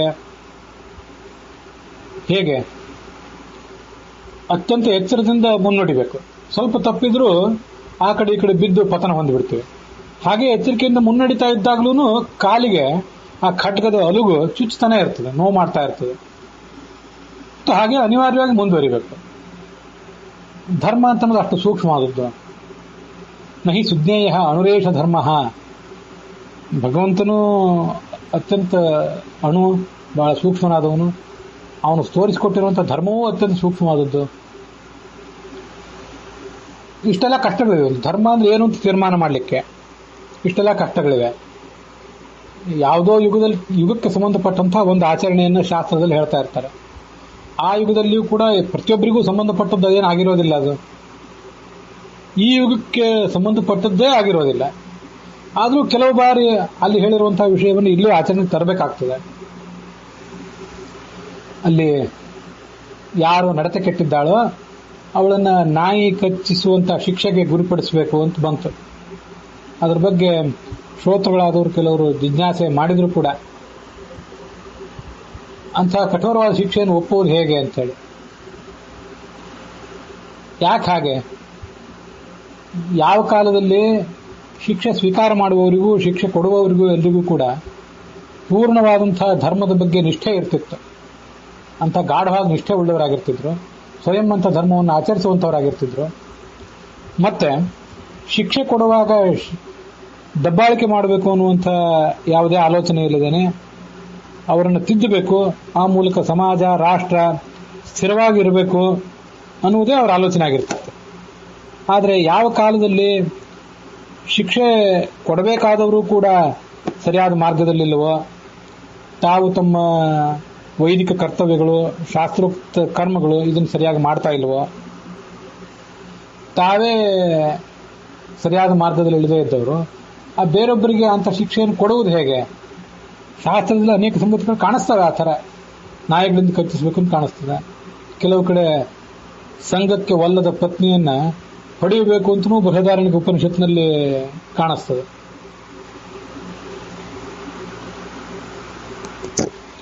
ಬೃಹದಾರಣ್ಯಕದ ಕೊನೆ ಅಧ್ಯಾಯದಲ್ಲಿ ಸಾಚೇದಸ್ಮೈ ನ ದದ್ಯಾತ್ ಕಾಮಮೇನಾಂ ಅವಕ್ರೀಣೀಯಾತ್ ಸಾಚೇದಸ್ಮೈ ನೈವ ದದ್ಯಾತ್ ಕಾಮಮೇನಂ ಯಷ್ಟ್ಯಾವ ಪಾಣಿನಾವ ಉಪಹತ್ಯ ಅತಿಕ್ರಾಮೇತ್. ಆ ಪತ್ನಿಯಾದವಳು ಪತಿಗೆ ಸಂಘ ಕೊಡದೆ ಹೋದ್ರೆ ಅವಳನ್ನು ಒಲಿಸ್ಕೋಬೇಕು. ಅಷ್ಟಾದರೂ ಅವಳು ಒಲಿದೆ ಹೋದ್ರೆ ಕೈಯಿಂದ ಅಥವಾ ಕೋಲಿನಿಂದ ಅವಳನ್ನು ಹೊಡೆಯಬೇಕು ಅಂತೆಲ್ಲ ಮಾತುಗಳು ಕೇಳಿ ಬರ್ತವೆ. ಭಾರ್ಯಾಂಚ ಅಪ್ರಿಯವಾದಿನಿ ತ್ಯಜೇತ್ ಅಂತ ಹಿಂದೆ ಶಾಂತಿ ಪರ್ವದಲ್ಲಿ ಮಾತು ಬಂದಿತ್ತು. ಅಪ್ರಿಯವಾದಿನಿ ಅಂತ ಭಾರ್ಯೆಯನ್ನು ಪರಿತ್ಯಜಿಸಬೇಕು ಅಂತ. ಹೀಗೆ ನಾಯಿ ಕಚ್ಚಿಸುವಿಕೆ ಮೊದಲಾದ ಕ್ರೂರ ಶಿಕ್ಷೆಗಳಿಗೆ ಅವಳನ್ನು ಒಳಪಡಿಸುವುದಾಗಲಿ ಅಥವಾ ಅವಳನ್ನು ಯಾವುದಾದ್ರೂ ಸಂದರ್ಭದಲ್ಲಿ ಹೊಡಿಬೇಕು ಅಂತ ಬಂದ ಮಾತುಗಳು, ಅವಳನ್ನು ಪರಿತ್ಯಜಿಸಬೇಕು ಅಂತ ಬಂದ ಮಾತುಗಳು, ಇಂಥವೆಲ್ಲ ತಂತಿಯ ಮೇಲಿನ ನಡಿಗೆ ಅಂತ, ಖಡ್ಗದ ಅಲುಗಿನ ಮೇಲೆ ನಡಿಗೆ ಅಂತ ತುಂಬಾ ಸೂಕ್ಷ್ಮವಾದಂಥ ಧರ್ಮಗಳು. ನ ಶಾಸ್ತ್ರಮಸ್ತಿ ಇತ್ಯೇತಾವತ್ ಪ್ರಯೋಗೇ ಕಾರಣಂ ಭವೇತ್. ಶಾಸ್ತ್ರ ಹೇಳಿದೆ ಅಂತ ಮಾತ್ರಕ್ಕೆ ಅದನ್ನ ಕಾರ್ಯರೂಪಕ್ಕೆ ತರಲಿಕ್ಕೆ ಬರೋದಿಲ್ಲ.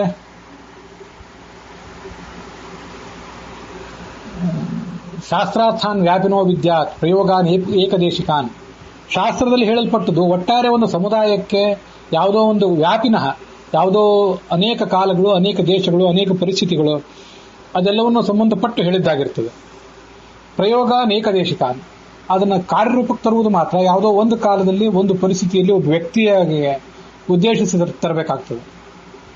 ಆದ್ರಿಂದ ಅಂತಹ ಸಂಗತಿಗಳನ್ನು ಆಚರಣೆಗೆ ತರುವಾಗ ಮನುಷ್ಯನಿಗೆ ಬಹಳ ಎಚ್ಚರ ಇರಬೇಕು. ಹಾಗೆ ಅಂತ ಹೇಳಿ ಶಾಸ್ತ್ರವನ್ನು ಕಡೆಗಣಿಸಬೇಕು ಅಂತ ಅರ್ಥ ಅಲ್ಲ. ಯಾಕಂದ್ರೆ ಪ್ರತ್ಯಕ್ಷಾನುಮಾನಗಳಿಂದ ಧರ್ಮ ತಿಳಿಯುವಂಥದ್ದಲ್ಲ, ಶಾಸ್ತ್ರದಿಂದಲೇ ತಿಳಿಯಬೇಕಾದದ್ದು. ಆದರೆ ಶಾಸ್ತ್ರದಿಂದ ಧರ್ಮವನ್ನು ತಿಳಿಯುವಾಗಲೂ ಕೂಡ ಅತ್ಯಂತ ಎಚ್ಚರದಿಂದ ತಿಳ್ಕೊಳ್ಬೇಕು. ಅದಕ್ಕಾಗಿ ನಾವು ಮಾಡುವ ಪ್ರಯತ್ನ ಏನಿರಬೇಕು? ವಿಶೇಷತಃ ಈ ಕೆಲವು ಅಧ್ಯಾಯಗಳಲ್ಲಿ ನಾವೇನು ನೋಡಿದ್ವಲ್ಲ, ಇದಕ್ಕೆ ಸಂಬಂಧಪಟ್ಟಂತೆ ನಮ್ಮ ಪ್ರಯತ್ನ ಏನಿರಬೇಕು? ಆಳವಾದ ಜ್ಞಾನವನ್ನು ಗಳಿಸುವ ಪ್ರಯತ್ನ ಮಾಡಬೇಕು. ದೂರಾಲೋಚನೆ ಇರಬೇಕು. ಅಷ್ಟು ದೂರಾಲೋಚನೆ ಮನುಷ್ಯನಿಗೆ ಸಾಧ್ಯ ಆಗದೆ ಇರಬಹುದು. ಭೂತಕಾಲ ವರ್ತಮಾನ ಕಾಲವೇ ನಮ್ಗೆ ಸರಿಯಾಗಿ ತಿಳಿಯೋದಿಲ್ಲ. ಭೂತಕಾಲ ಭವಿಷ್ಯಗಳೆಲ್ಲ ನಮ್ಮ ಜ್ಞಾನಕ್ಕೆ ಗೋಚರ ಆಗೋದು ಹೇಗೆ? ಆದರೂ ಪ್ರಯತ್ನ ಮಾಡಬೇಕು ಮನುಷ್ಯ. ರಾಗದ್ವೇಷಾದಿಗಳಿಂದ ರಹಿತವಾದಂತಹ ಮನಸ್ಸು, ಒಂದು ವಿಚಾರ ಶಕ್ತಿಯನ್ನು ಬೆಳೆಸ್ಕೊಳ್ಳುವಂತಹ ಪ್ರಯತ್ನ ಮಾಡಬೇಕು. ಹಾಗಿದ್ರೆ ಅವನಿಗೆ ಇಂಥ ಅಲೌಕಿಕವಾದ ವಿಷಯಗಳು ತಿಳಿತವೆ. ಅನೇಕ ಬಾರಿ ನಾವಿದು ನೋಡಿದ್ದೀವಿ. ಲೌಕಿಕ ವಿಷಯಗಳೇ ನಮ್ಗೆ ಅರ್ಥ ಆಗೋದಿಲ್ಲ, ಅಲೌಕಿಕ ವಿಷಯಗಳು ನಮಗೆ ತಿಳಿಯೋದು ಹೇಗೆ? ಹೀಗೆಲ್ಲ ಇರುವಾಗ ಬಹಳ ಎಚ್ಚರಿಕೆಯಿಂದ ಧರ್ಮದ ಬಗ್ಗೆ ತೀರ್ಮಾನ ತಗೊಳ್ಬೇಕು ಮತ್ತು ಅದನ್ನು ಆಚರಣೆಗೆ ತರಬೇಕು. ವಿಶೇಷತಃ ಸ್ತ್ರೀ ಪುರುಷರ ನಡುವಿನ ಸಂಬಂಧ ಇತ್ಯಾದಿಗಳೇನಿವೆ, ಇವೆಲ್ಲವನ್ನೂ ಕೂಡ ಮನುಷ್ಯ ಅತ್ಯಂತ ವಿವೇಕದಿಂದ ಎಚ್ಚರಿಕೆಯಿಂದ ನಿರ್ಧರಿಸಿಕೊಳ್ಬೇಕು ಮತ್ತು ಆಚರಣೆಗೆ ತರಬೇಕು ಅಂತ ಇದನ್ನೆಲ್ಲ ಓದಿದಾಗ ನನಗೆ ಕಾಣಿಸ್ತದೆ. ವಿಶೇಷತಃ ಈ ಕಲಿಯುಗದಲ್ಲಿ ನಾವು ವಹಿಸಬೇಕಾದಂಥ ಎಚ್ಚರಿಕೆ, ಮಾಡಬೇಕಾದಂಥ ಜ್ಞಾನಕ್ಕಾಗಿ ಮಾಡಬೇಕಾದಂಥ ಪ್ರಯತ್ನ, ಇದೆಲ್ಲವೂ ಕೂಡ ಈ ಕಾಲದಲ್ಲಿ ಅತ್ಯಂತ ಮಹತ್ವದ್ದಾಗಿದೆ ಅಂಥೇಳಿ ನನ್ನ ಇದಕ್ಕೆ ಸಂಬಂಧಪಟ್ಟಂತೆ ನಾನು ಏನು ಹೇಳಬೇಕಾಗಿತ್ತು ಅಂತ ಹೇಳಿ ಮುಗಿಸಿದ್ದೇನೆ. ಈ ಎಲ್ಲ ಅಧ್ಯಾಯಗಳನ್ನು ನೀವು ಕೇಳಿದ್ದೀರಿ. ಶಾಸ್ತ್ರವನ್ನು ಬಲ್ಲವರು, ಶಾಸ್ತ್ರದ ಮೂಲಕವೇ ತಿಳಿದೇ ಹೋದರೂ ಕೂಡ ಆಳವಾದ ಲೋಕಾನುಭವ ಇದ್ದವರು ಎಲ್ಲ ನೀವಿದ್ದೀರಿ. ಇದ್ರ ಬಗ್ಗೆ ನಿಮ್ಮ ಅಭಿಪ್ರಾಯಗಳನ್ನು ನೀವು ತಿಳಿಸಬೇಕು. ಅಲ್ಲಿಗೆ ಈ ಭಾಗ ಸಮಾಪ್ತವಾಗಿದೆ.